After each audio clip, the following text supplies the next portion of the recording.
Hi, I'm Josh from Ingram Micro, and today I've got Ed from Microsoft, and today we'll be unboxing the brand new Surface Laptop Go. So, before we open it, I think before we jump into it, we should absolutely have a quick look at the packaging. I mean, people might look at that and think, well, it's just a brown, boring cardboard box, but there's actually a good reason behind this, isn't there? Yeah, exactly. Yeah. So by 2030. Microsoft stated they want to be carbon neutral. So this is Carbon negative. Carbon negative. Carbon negative, yeah. So this is their beginning of that process, and so all of the packaging with these new devices that Microsoft bring out commercially, they're all in recyclable boxes. Yeah, because I mean, in terms of being environmentally friendly, environmentally conscious, I mean that's a job for everyone, isn't it? I mean, if you're looking at getting devices, new devices, you don't need all the plastic and the laminate and everything. If you're doing large deployments, you're getting devices. I mean, really, this is all you need. You need just something that's going to look after the device, keep it safe whilst it's in transit, and that's exactly what this does. Yeah, so exactly, yeah. They'll chuck it away straight away. Precisely. And so it's great recycling box to have for it. Fantastic. So yeah, just on the outside, it's a plain cardboard box, but as we open it up, you'll see here that all of the packaging inside of it is actually recyclable as well. So you get a nice, you still get a laminated card with the Surface Laptop Go.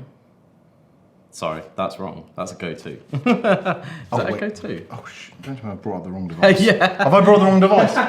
All right, so let's crack it open and see what we've got inside. Yeah, so with the packaging, you still do get a nice laminated card to show you the device, and inside the device here, we've got a recyclable sleeve that comes in. So if we take it out here, there we go. So also in the box, you will get a manual inside this little cardboard box here, and also the charging cable as well. Perfect. So yeah, here is the device. So this one is actually running Windows 11. So it is running the latest software that Microsoft have brought out.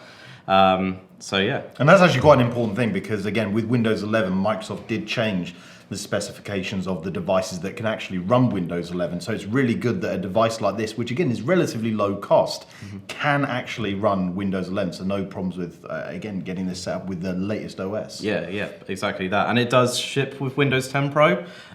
So the retail ones ship with Windows 10 Home. All the commercial stock that we ship does ship with Windows 10 Pro. So this one just has been upgraded recently. So the first thing that really grabs me with this device since we've got it out of the box is its size. I mean, what is it, 12.4 inches? Yeah, so 12.4 inches. A lot smaller than its bigger brother, the Laptop 4. I think we've got one here. Yeah, we can actually offer it up as kind of a size comparison between the two. So we can see that in terms of its kind of slimness, it's really, again, in terms of its depth, it's incredibly similar. Just really the size of the screen, but I guess with a device that is designed for portability, you know, something which you can just, you know, close, sling in your bag, carry around out and about. This is kind of the size that you would probably want. I mean, again, as someone like myself who is out and about a lot of the time, this size would actually be perfect for me. Yeah, definitely. So yeah, like you said, it's a smaller version of the Laptop 4.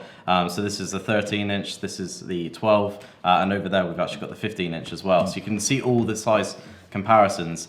So it's actually not that small. And starting from a price point wise, it is really affordable compared to a Laptop 4. So if you still want a standard laptop form factor, the Laptop Go is definitely the one to go for. And on the topic of affordability, I mean, Microsoft did make some changes to this device to actually make it, you know, a little bit more affordable.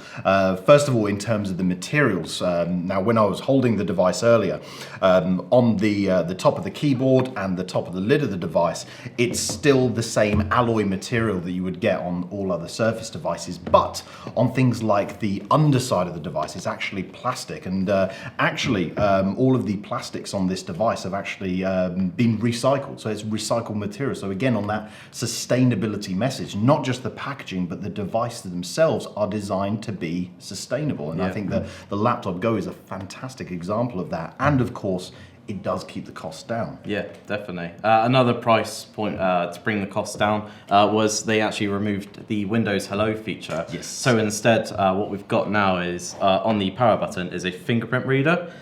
So still, you can get multi that biometric authentication. I think that's the word you're seeking for. Yeah. So you can still get that. So it's still very much a secure device.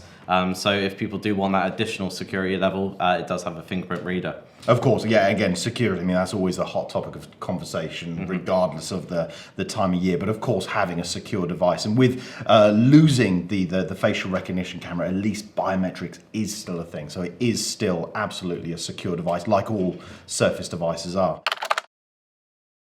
Okay, so let's talk about the ports that are on this device. And yeah, it does have quite a lot going for it, actually. So let's start on this side, where we've only got one port, which is the proprietary Surface connection for your power adapter. Now, on the other side, you've actually got USB-A, USB-C, and a headphone jack as well. Obviously, it is a Bluetooth device, so you can connect with Bluetooth headphones. And again, Microsoft has got a whole plethora of Surface and Teams optimized headphones available. But if you did just want to use a wired set of headphones, you absolutely can. And obviously, still having a USB-A, probably because I'm a bit old-fashioned, I like having a good old-fashioned USB-A on the side there. All right, Josh, so tell us a bit about this display. Yeah. So like you said earlier, it's a 12.4 pixel sense display. The resolution is 1536 by 1024 at a 148 ppi. The aspect ratio is again 3.2, like it is with all the Surface devices. Yeah. The aspect ratio of an A4 piece of paper. Exactly, yeah. Reason for that is obviously being normally with most Surface devices, they all are touch compatible. With this one, it is the only device that isn't pen compatible. That's right, yeah. So though it is touchscreen, like you said, it's got that 10-point multi-touch. But yeah, it does not support the pen. And one of the people might wonder why Microsoft omitted pen from this device. And the research had showed us with the laptop devices, with the previous laptop 3s, the laptop 4s, even the laptop 2s, that a lot of people didn't really use the pen as much, because when you've got the device in that laptop configuration, you're trying to use the pen. Again, the screen can move a little bit, making it a bit more difficult to use the pen. And most people who are buying a traditional laptop form factor, it's because they want something that is pretty much essentially a laptop. And effectively, this is what this does fantastically well. Yeah, exactly that. And then the specs that it comes with, it's got an array of specs. It goes all the way down to a i5 4 gig of RAM, 64 gig SSD. That's only just for education customers, because this is, one of its main customers is education. But it goes all the way up to an i5 16 gig RAM, 256 SSD. So quite a wide range that it does offer. And also as the specs, it does come in a wide variety of colors as well. Yes. So here we've got the Platinum device today, but it also comes in ice blue and also sandstone in color as well. It's like a rose gold, isn't it? Like a rose gold is the best way of describing it, and the ice blue is a really nice, subtle, light blue color that comes with. They took that because they used to have the cobalt blue on the laptop 3s, and they kind of lightened it up a little bit. I think it looks absolutely fantastic. Yeah, exactly. It looks amazing in person. So yeah, this is definitely a device. I think when you see it in person, it gives that wow factor, like all the other Surface devices do, right? Exactly. I mean, Surface devices were always designed to be, premium products, devices that don't just feel good to use, but also look good as well. Yeah. But one of the things that always put off some customers with Surface devices was always that price. Yes. They look good, we love what they can do, but we don't have over £1,000 per device for each of our users. So this is a great way that customers can have that premium experience, that premium looking device, but for a cost which isn't going to break the bank. So it kind of, it's the best of both worlds. You've got a premium device, but at a cost you can afford. So in summary, the Surface Laptop Go is a fantastic, essential everyday device, priced fairly to be affordable for pretty much any market. And in terms of its users, you mentioned education, but also first-line workers, mobile workers, people out and about on the go, that again, just need a device that's capable, that can just do the work. They're not looking to do heavy CPU-intensive tasks. They just need a device to get the job done. And this is where the Surface Laptop Go absolutely excels. See the Microsoft gag? Amazing. There? Yeah, there we go. Amazing. But yeah, if you've got any questions on the Surface Laptop Go or any Surface devices, please do contact the Surface team. All of our info will be in the description down below. Thanks. Cool, thank you.